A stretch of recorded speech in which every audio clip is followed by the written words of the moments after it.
And then I'm going to talk to you about what I'm going to do to my kids for April Fools. Yes, I'm so excited. I've been planning this for a while. Let's talk about April Fools.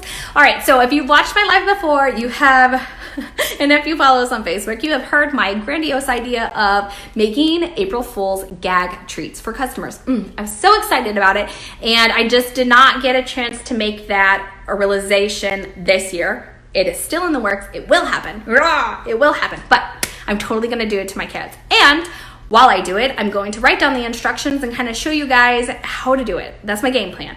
I'm going to do chocolate covered Brussels sprouts. Mind you, my middle child, I'm a little nervous about. She's got some major issues with food and textures and stuff, so she's probably not going to be very happy with me.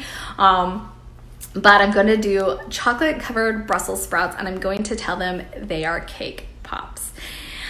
I know, it's so evil. I'm so excited. I love doing April Fools on my kids. One year for April Fools, I wrote on their faces, and like I totally did a Snapchat story about it. So I like snuck in and I wrote on the other two's face, and I went to go write on my eldest, and she woke up twice, and like I'm like dying laughing because she's like, what are you doing? And finally she's like, could you stop writing on my face? And I was like, right? So she didn't wake up after that. The next morning they were so mad at me because they had Happy Easter and April Fools all over their face because it actually happened to be Easter the next day. They were so mad at me. And then they totally got me back because I fell asleep on Easter and I was taking a nap, and I woke up and I had a bunch of stamps across my forehead. I do things like I put food coloring on the water faucet so that the water is blue. I like dyed the milk green last year. I love April Fools.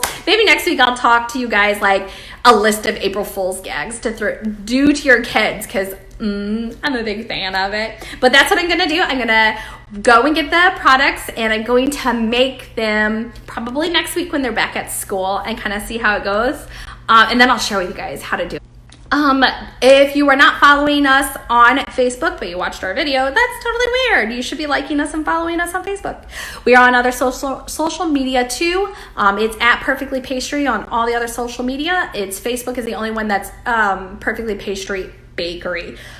I did talk about pricing, and that we always check our pricing and make sure it's within thresholds. If you're not sure about pricing in your business, and you're like, I don't feel like I have a really good handle on that, I suggest you check out our description and sign up for our free pricing e-course. In there, we pretty much show you, tell you, give you the information on how we price our products. We are very meticulous in the way that we price our products. My mom was in accounting for 20 years, and trust me, we have our pricing under control, and we know that we do. We confidently know that we have our pricing under control. And so we highly suggest you sign up for that. It is free. It is in the description if you're interested in signing up for that. All right, you guys have a wonderful rest of the week. I cannot wait to hop on and tell you guys how my cake pops went for my kiddos. I'm sure I'll be like, my middle child was very mad at me, but we'll see. She'll get over it. She thinks it's funny to have jokes. She just doesn't always like the joke in the middle of the joke. So we shall see. All right, until next week, you guys have a wonderful rest of the week, and I will see you then.